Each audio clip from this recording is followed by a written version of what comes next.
السلام علیکم ورحمۃ اللہ وبرکاتہ نحمده ونصلي على رسوله الكريم اما بعد اللهم صل على محمد وعلى آل محمد كما صليت على ابراهيم وعلى آل ابراهيم انك حميد مجيد اللهم بارك على محمد وعلى آل محمد كما باركت على ابراهيم وعلى آل ابراهيم انك حميد مجيد۔ ہم نے سیرت کا جو معنی و مفہوم پڑھا تھا وہ یہ تھا کہ کسی بھی نیک انسان کی پیدائش سے لے کر اس کی وفات تک کے جو اہم واقعات ہوتے ہیں ان کو اسٹڈی کیا جائے، لیکن یہ شخصیت اپنا خاندان بھی رکھتی ہے، اپنا قبیلہ بھی رکھتی ہے، تو اس کا تعارف بھی لازماً کرایا جاتا ہے۔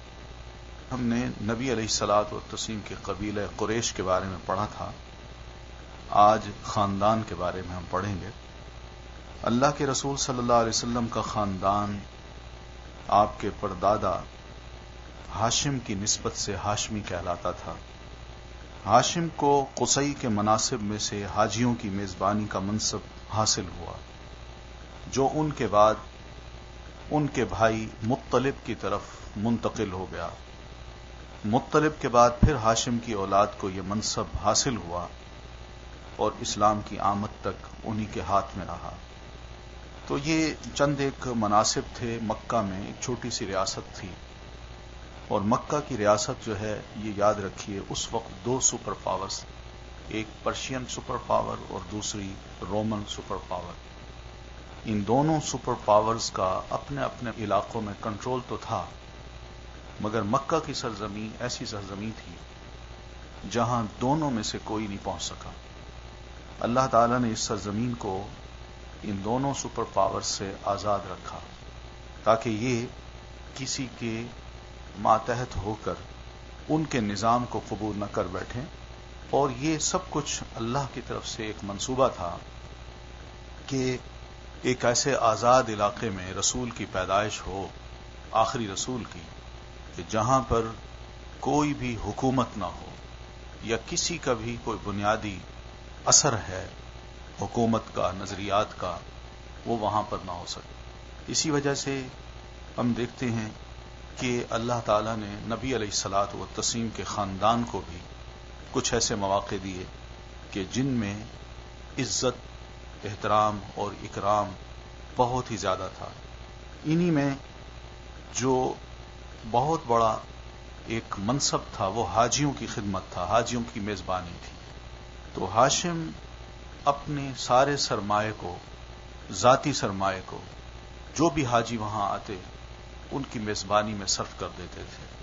پھر ہاشم کا انتقال ہوا تو ان کے بھائی المطلب نے وقتی طور پر اس منصب کو سنبھالا، اس لیے کہ ہاشم کی جو اپنی اولاد تھی اس میں ہم یہ دیکھتے ہیں کہ ایک چھوٹا سا بچہ ہے جو اس کی وفات کے بعد پیدا ہوتا ہے، یعنی ہاشم کی وفات کے بعد۔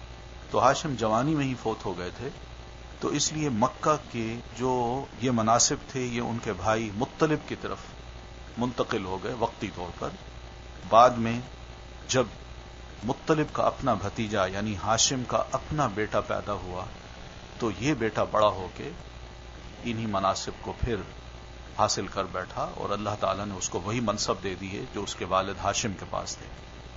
ہاشم کی جو سٹوری ہے وہ یہ ہے کہ ہاشم اپنے زمانے کے سب سے عظیم انسان شمار ہوتے تھے۔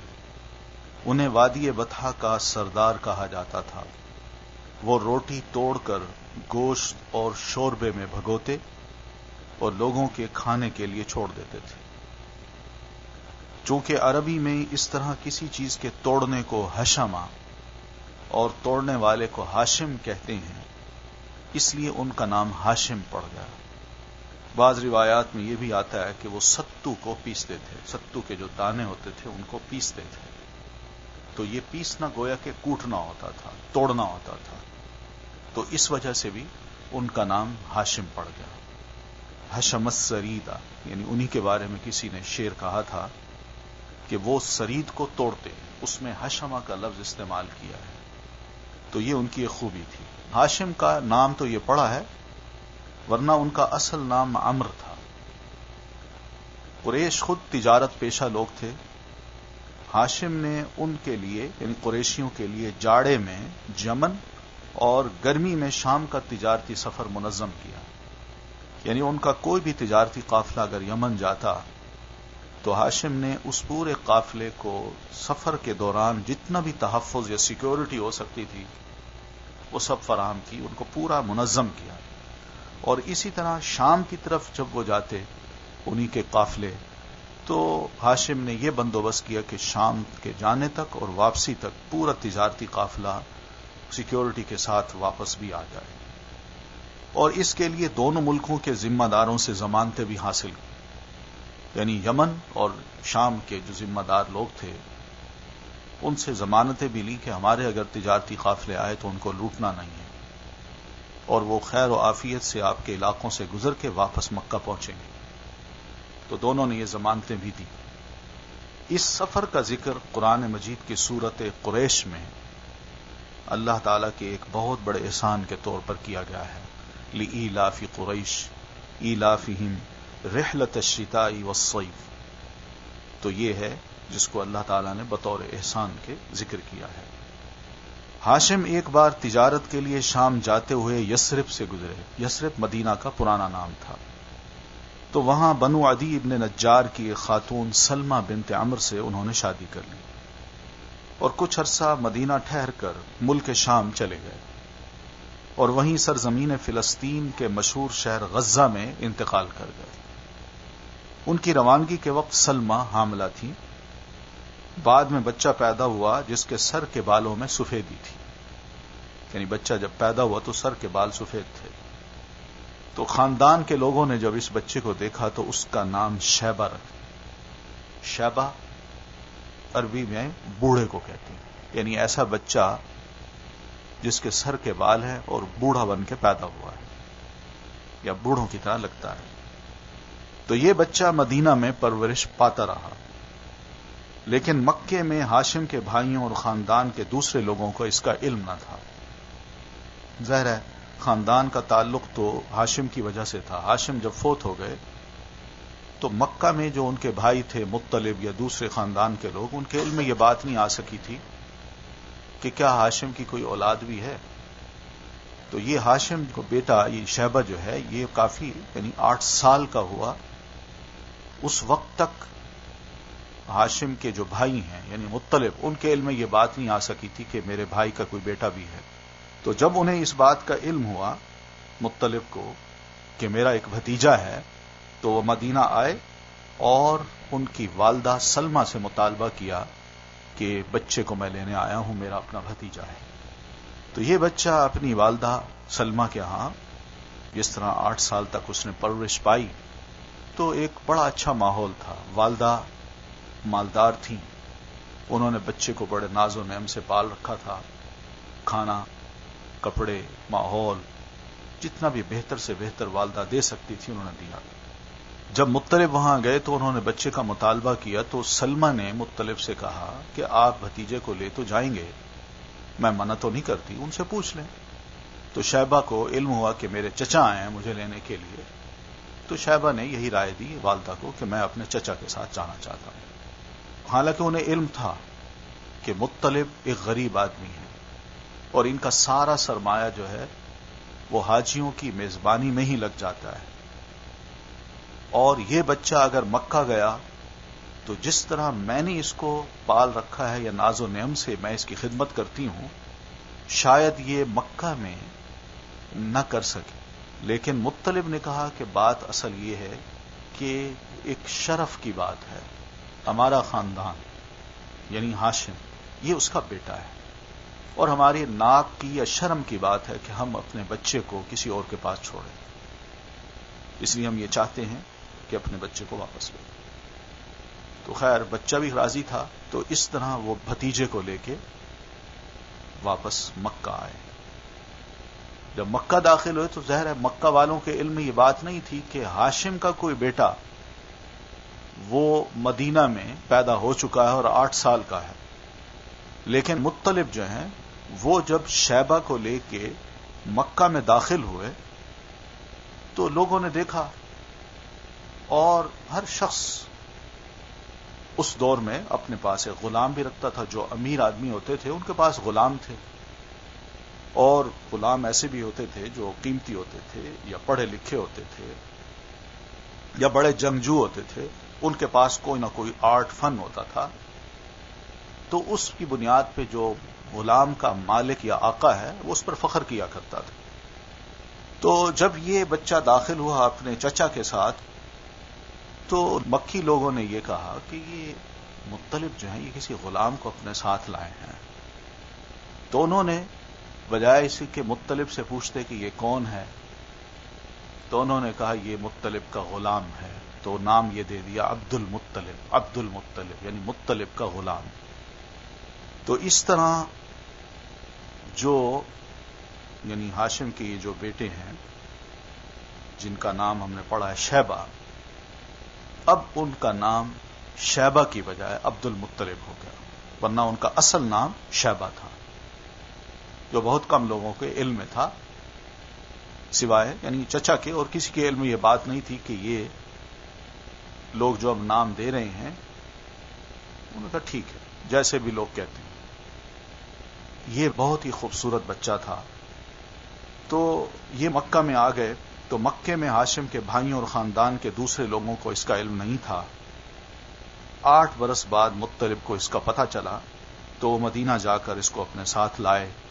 جب مکہ میں داخل ہوئے تو لوگوں نے سمجھا کہ یہ ان کا غلام ہے، چنانچہ اسے عبد المطلب کہنے لگے. بالآخر وہ اسی نام سے ہی مشہور ہو گئے. عبد المطلب یعنی وہی شیبہ. بہت خوبصورت اور عظیم انسان تھے، بڑی خوبیاں تھیں ان کے دور میں ان کا ہم مرتبہ کوئی نہ ہوا. وہ قریش کے سردار اور مکہ کے قافلہ تجارت کے ذمہ دار تھے، یعنی اسی کی نگرانی کرتے تھے.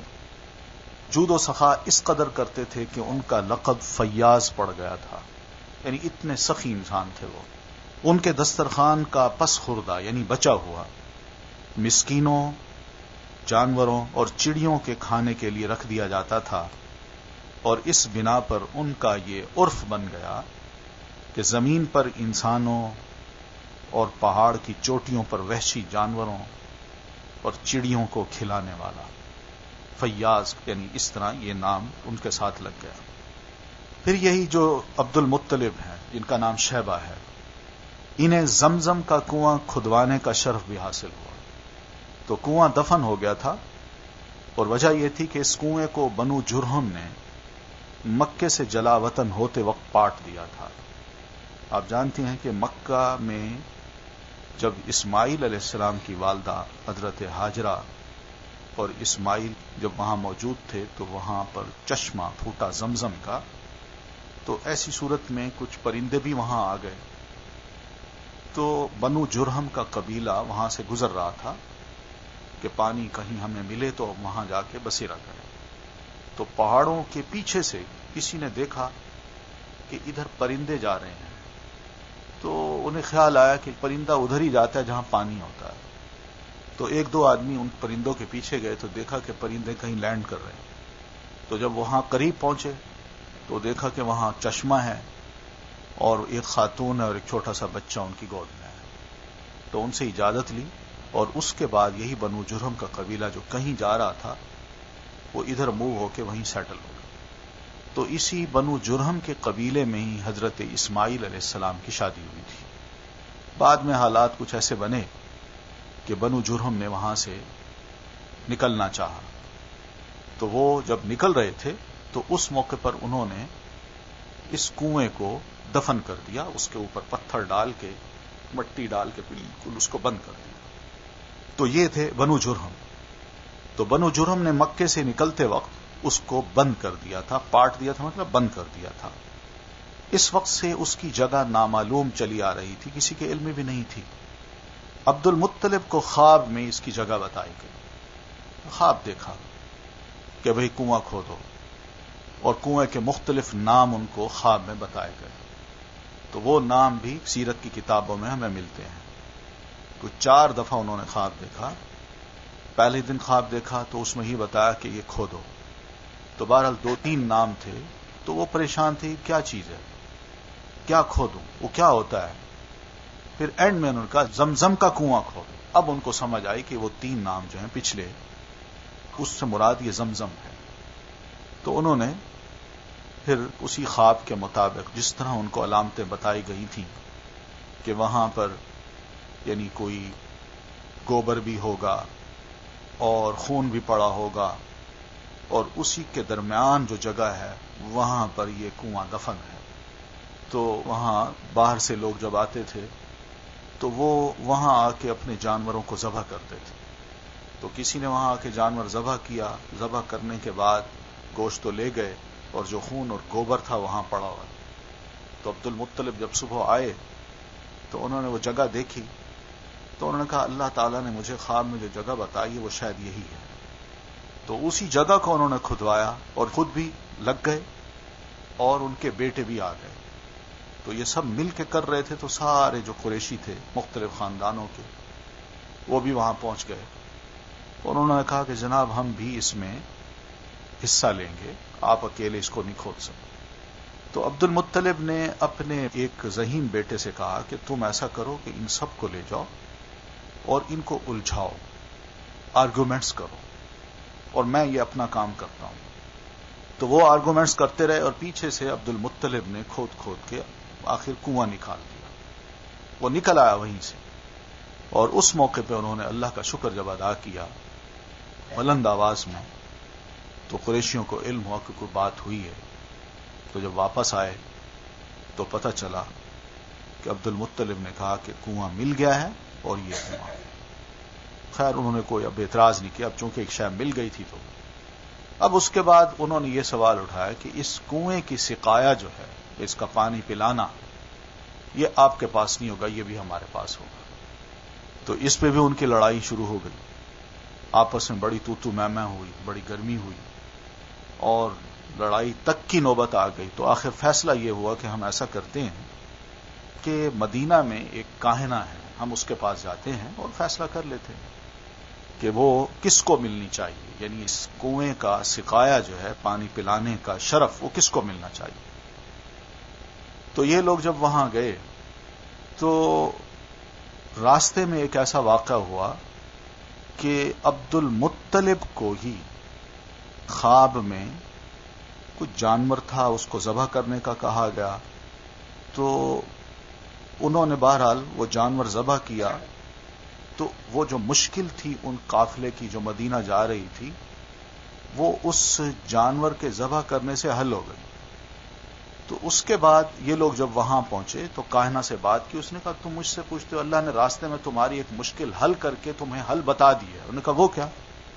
ان کا یہی کہ اس کے ذریعے تمہاری وہ مشکل حل ہوئی تھی، تو یہی چیز اب اسی کو ہی ملے، وہی اس کا ذمہ دار بنے.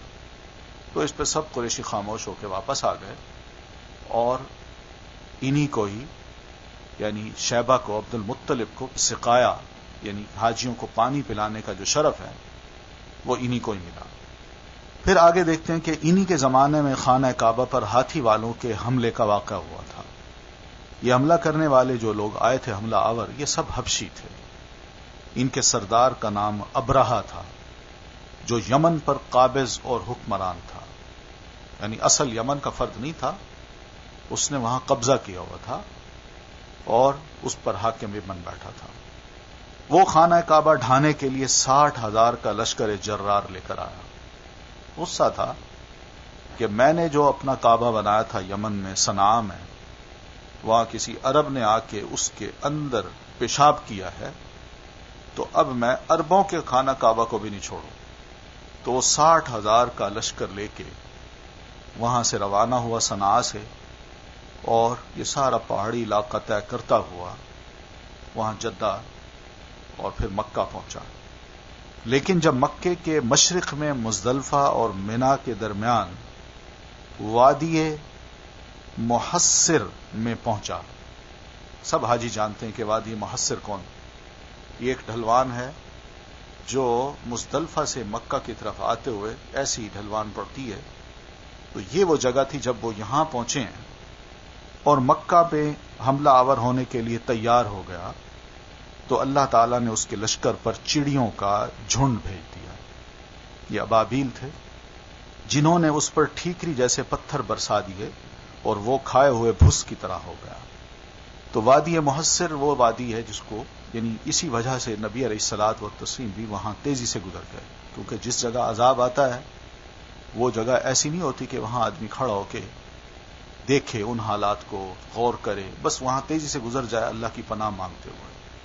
تو نبی علیہ الصلوۃ والتسلیم کا معمول یہ تھا کہ وہاں تیزی سے گزر جاتے تھے. تو اس وادی میں وہ تھا. مکہ میں اس نے اطلاع دے دی کہ میں آ رہا ہوں. تو عبد المطلب چونکہ مکہ کے ذمہ دار تھے تو ان کے اندر مقابلے کی سخت نہیں تھی، اس لیے کہ وہ جانتے تھے کہ 60,000 کا یہ لشکر ہے اور ہمارے مکہ میں چند 100 لوگ ہیں، وہ ان کا مقابلہ کیا کریں. تو اس لیے انہوں نے ابرہہ سے کہلوا بھیجا کہ بھئی ہم تمہیں کچھ نہیں کہیں گے، تم بے شک آؤ، لیکن تم نے ہمیں نہیں چھیڑنا، ہم اپنا تحفظ کر لیتے ہیں، تم بے شک آ جاؤ. تو وہ لشکر لے کے جو ہی نکلا تو عبد المطلب سارے اہل مکہ کو لے کے ادھر ادھر کی جو پہاڑیاں ہیں ان پہ چڑھ گئے اور یہ کہتے ہوئے چڑھے مکہ والوں سے کہ اللہ کا گھر ہے، اس نے اس کی حفاظت کرنی، ہم اپنی حفاظت کر لیں. تو ابھی وہ وادی محصر میں ہی تھا کہ اللہ تعالی نے ابابیل بھیج کے اس پر ایسی بمباری کی کہ اس کا کوئی بندہ بھی بچ نہیں سکا، تاکہ اس کے ہاتھی تک جو تھے وہ بھی ختم ہو، ہاتھی بھی مر. یہ واقعہ آپ کی پیدائش سے 50 یا 55 دن پہلے پیش آیا. اب یہ واقعہ بھی قابل غور ہے کہ نبی علیہ الصلوۃ والتسلیم کی پیدائش سے صرف 50 یا 55 دن پہلے یہ واقعہ ہوتا ہے.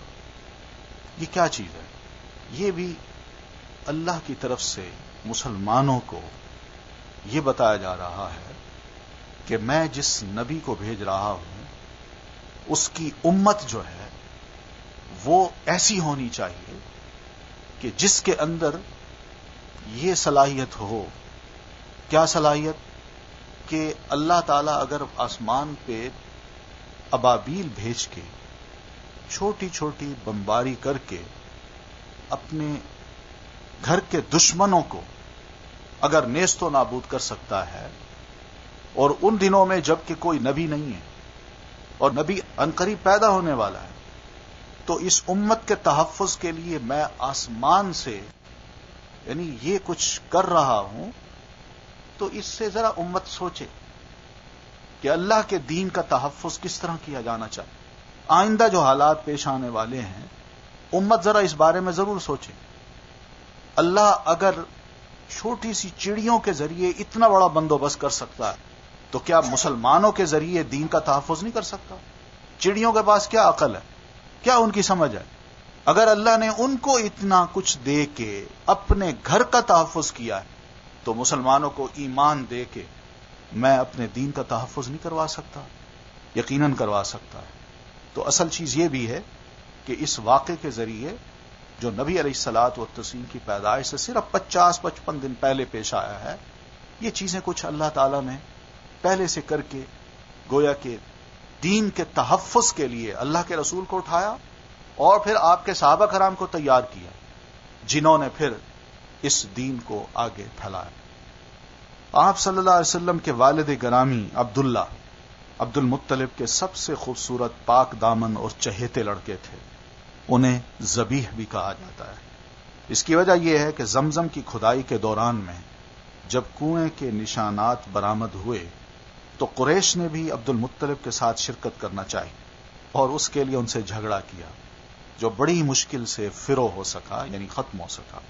یہ دیکھ کر عبد المطلب نے منت مانی کہ اگر اللہ نے اس کو 10 لڑکے دیے اور ہر لڑکا مقابلے کے لیے تیار ہو گیا، یعنی مقابلے کے لائق ہو گیا، یعنی جوان ہو گیا اور دشمن کے سامنے کھڑے ہو کے اس سے لڑنے کے قابل ہو گیا، تو ان میں سے ایک کو وہ اللہ کی راہ میں ذبح کر دیں گے. یہ انہوں نے منت مان لی. اب اللہ کا کرنا ایسا ہوا کہ ان کی یہ مراد پوری ہو گئی. ان کے 10 لڑکے ہوئے اور سب کے سب ماشاءاللہ جوان ہو گئے. اب انہیں یاد آیا کہ میں نے تو منت مانی. چنانچہ انہوں نے سب لڑکوں کے درمیان قرعہ ڈالا. اتفاق سے قرعہ جو ہے وہ عبداللہ کے نام ہی ہے. 10 لڑکوں میں سب سے زیادہ محبت جو تھی وہ عبداللہ سے تھی، اور دل میں قرعہ ڈالتے وقت یہ دعا تھی کہ اللہ عبداللہ کا نام نہ نکلا، مگر عبداللہ کا ہی نام نکلا. لہذا ان کو ذبح کرنے کے لیے اب چونکہ بات تھی، نام نکل آیا، خانہ کعبہ کے پاس لے آئے، وہیں پاس ہی ذبح کرتے تھے۔ تو جب لے آئے تو قریش نے روک دیا، بھئی کیا ہے؟ انہوں نے کہا میں نے منت مانی تھی، اس کا نام نکلا، میں اس کو ذبح کر رہا ہوں۔ تو قریش نے کہا نہیں، آپ نے منت مانی ہے نا، تو منت کا یہ مطلب تو نہیں ہے کہ آپ بیٹے کو ذبح کر دیں، کچھ اس کا اور حل بھی ہو سکتا ہے۔ اگر بیٹے کے بارے میں ہی آپ نے منت مانی تھی کہ میں نے اس کو، تو اس کی بجائے کوئی اور شے ذبح ہو سکتی ہے، ضروری اس کو کرنا ہے۔ تو انہوں نے کہا نہیں، یہ تو میں یہ کروں گا، اس لیے کہ منت مانی۔ تو بالخصوص عبداللہ کے بھائی اور ماموں سخت آڑے آئے، جتنے بھائی تھے انہوں نے بھی والد کو سمجھایا، ان کا یہ نہیں ہو سکتا کہ ہمارے چھوٹے بھائی کو آپ ذبح کریں۔ ماموں بھی بیچ میں آ گئے۔ بالآخر یہ فیصلہ ہوا کہ ان کے بدلے 100 اونٹ ذبح کیے جائیں۔ چنانچہ عبد المطلب نے پھر ایسا ہی کیا۔ اس لیے یہ اس دور کی جو دیت تھی 100 اونٹ تھی، کیونکہ یہ چل پڑی تھی اور اس کو ایک قانون بنا کے یعنی سرزمین عرب میں امپلیمنٹ کیا جا چکا تھا، تو اللہ تعالی نے بھی اسی دیت کو برقرار رکھا ہے کہ کوئی مسلمان اگر کسی مسلمان کو مارتا ہے اتفاق سے، یعنی حادثے میں وہ مر جاتا ہے، گاڑی کے نیچے آ جاتا ہے، تو ایسی صورت میں مارنے والا اپنی طرف سے 100 اونٹ مقتول کے وارثوں کو دے، تو یہ ایک دیت ہوتی ہے۔ تو اسی دیت کو شریعت نے برقرار رکھا ہے۔ اگر اونٹ نہیں دے سکتا تو پھر اس کی قیمت ادا کر دے۔ چنانچہ عبد المطلب نے ایسا ہی کیا۔ اس لیے آپ صلی اللہ علیہ وسلم کو 2 ذبیحوں کی اولاد کہا جاتا ہے۔ ایک ذبیح حضرت اسماعیل تھے، تو اللہ تعالیٰ نے ان کی بجائے مینڈھے دے دیے، اور دوسرے ذبیح آپ صلی اللہ علیہ وسلم کے اپنے والد ہیں عبداللہ۔ اسی طرح آپ کو 2 فدیہ دیے گئے بزرگوں کی اولاد بھی کہا جاتا ہے، کیونکہ حضرت اسماعیل کو مینڈھے کا فدیہ دیا گیا تھا اور آپ کے والد کو 100 اونٹوں۔ پھر بڑے ہوئے تو عبداللہ کی شادی آمنہ بنت وہب سے ہوئی، جو اس وقت قریش کی سب سے بلند پایہ خاتون تھی، یہ یثرب کی رہنے والی تھی۔ ان کے والد وہب بھی بنو زہرہ کا سردار اور عالی نسب انسان تھے۔ آمنہ شادی کے بعد ہی امید سے ہو گئیں۔ ادھر کچھ عرصہ بعد عبد المطلب نے عبداللہ کو تجارت کے سلسلے میں مدینہ یا شام بھیجا۔ واپسی پر وہ مدینہ آئے تو وہیں انتقال کر گئے، اور ایک بہت بڑا شاعر نابغہ زبیانی مدینہ کا بلکہ خطہ عرب کا، اس نابغہ زبیانی کے مکان میں عبداللہ کو دفن کر دیا گیا۔ اس وقت تک نبی علیہ السلام پیدا نہیں ہوئے۔ یہ حالات ہیں آپ صلی اللہ علیہ وسلم کی پیدائش سے پہلے، کہ اللہ کے رسول صلی اللہ علیہ وسلم کے حالات جو ہیں زندگی کے، یہ پڑھنا اس لیے ضروری ہے کہ ان میں چند ایک اسباق ہیں جو ہمیں سمجھنے ہیں کہ اللہ نے ایک آخری رسول کو اٹھانے کے لیے کیا کیا منصوبہ بندی کی۔ تو یہ تو ہے آپ کے خاندان کا ایک مختصر سا تذکرہ۔ اگر تفصیل سے جائیں تو اس میں بڑے واقعات ہیں جو سیرت ابن ہشام میں بہت ہی تفاصیل سے لکھے ہوئے۔ آپ صلی اللہ علیہ وسلم مکہ میں شیب بنی ہاشم کے اندر موسم بہار میں پیدا ہوئے۔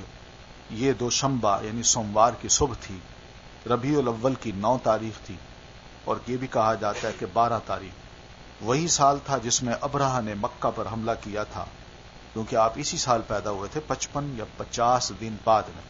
چونکہ وہ اپنے ساتھ ہاتھی بھی لایا تھا، اور عربی میں ہاتھی کو فیل کہتے ہیں، اس لیے سال کا نام عام الفیل پڑ گیا، یعنی ہاتھی والا سال۔ اس روز اپریل 571 عیسوی کی 22 تاریخ تھی۔ پیدائش کے وقت دایا کا کام حضرت عبد الرحمن بن عوف کی والدہ شفا بنت عمر نے سر انجام دیا، یہ وہاں موجود تھی۔ جب آپ صلی اللہ علیہ وسلم پیدا ہوئے تو آپ کی والدہ نے خواب میں دیکھا کہ ان کے جسم سے ایک نور نکلا ہے، جس سے ملک شام کے محل روشن ہو گئے۔ یہ گویا کہ ایک بشارتیں تھیں، والدہ کو بھی ایک قسم کی بشارتیں دی گئی کہ یتیم بچہ تو ہے، مگر یہ بچہ بڑی برکتیں اور خیر لے کے پیدا ہو رہا ہے۔ آپ کو اس طرح خواب دکھائے جا رہے ہیں، تسلی رکھیں۔ پھر والدہ نے عبد المطلب کو آپ کی پیدائش کی خوشخبری بھجوائی۔ وہ شاداں و فرحاں یعنی خوش خوش تشریف لائے اور آپ کو اٹھا کے خانہ کعبہ میں لے جا کر اللہ تعالی سے دعا کی کہ اللہ میرے اس پوتے کو صحیح سلامت رکھ، اس کو عزت دے، اور اس کو خاندان کا ہمارے بعد بڑا بنا، اور شکریہ بھی ادا کیا کہ تو نے میرے بیٹے کو تو لے لیا مگر مجھے یتیم پوتا عطا کر۔ اور اس موقع پر اس توقع پر کہ آپ کی تعریف کی جائے گی تو وہیں پر اناؤنس کیا کہ میں نے اپنے اس پوتے کا نام محمد رکھا ہے. والدہ نے احمد رکھا تھا اور دادا نے محمد رکھا ہے. اور یہ بات آپ کے ذہن میں ہوگی کہ حضرت عیسیٰ علیہ السلام نے بھی بنو اسرائیل میں نبی علیہ الصلوۃ والتسلیم کی آمد کی جو بات کہی تھی اس میں یہ بھی فرمایا تھا کہ میرے بعد ایک رسول آ رہا ہے جس کا نام احمد ہوگا. تو والدہ نے احمد رکھا ہے اور دادا نے محمد رکھا ہے. آپ صلی اللہ علیہ وسلم کو آپ کے والد کی لونڈی ام ایمن گود کھلایا کرتی تھیں. وہ حبشن تھیں اور ان کا نام برکہ تھا. اللہ تعالیٰ نے ان پر بڑا فضل کیا چنانچہ انہوں نے آپ کی نبوت کا دور پایا. اتنی لمبی اللہ نے ان کو عمر دی.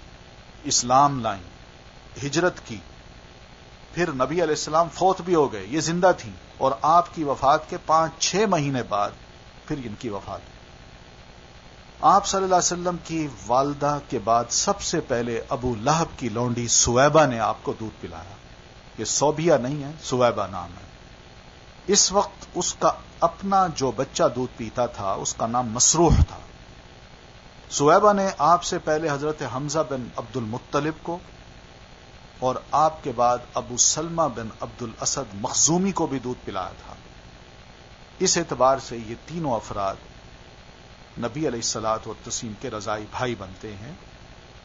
یعنی مسروح سویبہ کا اپنا بیٹا, یہ بھی رضائی بھائی ہے. حمزہ بن عبد المطلب جو نبی علیہ السلام کے چچا ہیں, یہ بھی ایک اعتبار سے آپ کے رضائی بھائی ہیں.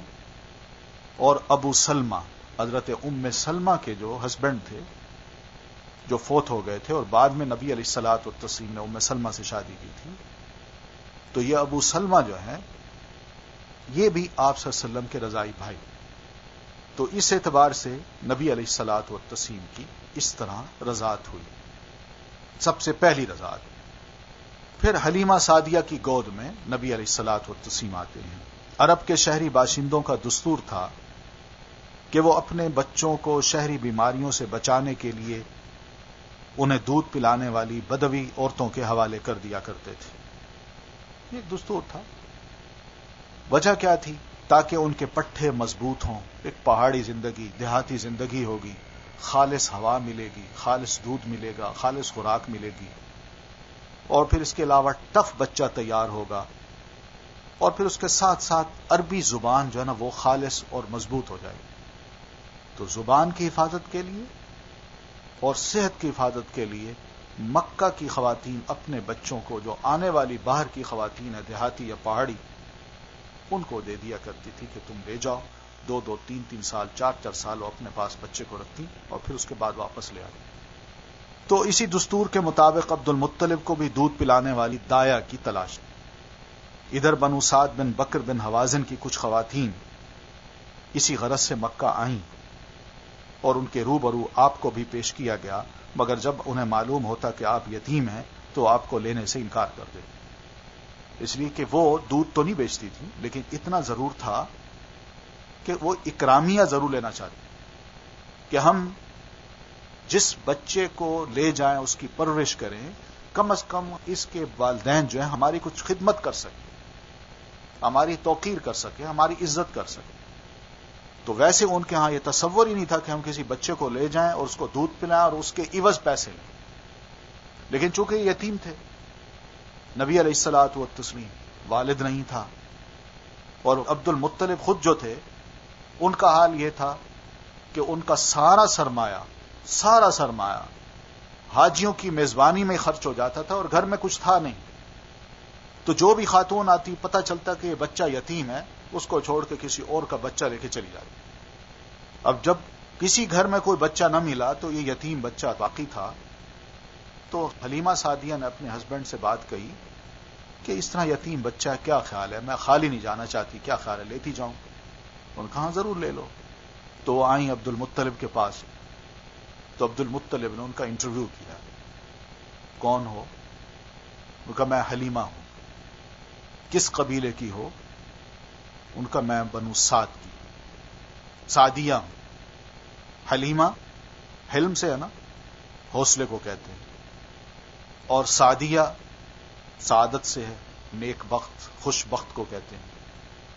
تو اس وقت عبد المطلب نے یہ بھی کہہ دیا کہ تم اگر حلیمہ اور سعدیہ ہو تو میرا پوتا بھی محمد ہے، جس کی بڑی تعریف کی گئی. تو بہت خوش ہوئے، لیکن ساتھ یہ کہہ دیا کہ بیٹا تمہیں علم ہونا چاہیے کہ میرے پاس کچھ نہیں. اس کا باپ فوت ہو گیا تھا، میرے گھر میں اس وقت کھانے کو کچھ نہیں، جو سرمایہ میں حاجیوں کو دے دیتا ہوں، اس لیے یہ توقع نہ رکھنا کہ میں کچھ دے سکوں گا. تو حلیمہ سعدیہ نے کہا کوئی بات نہیں.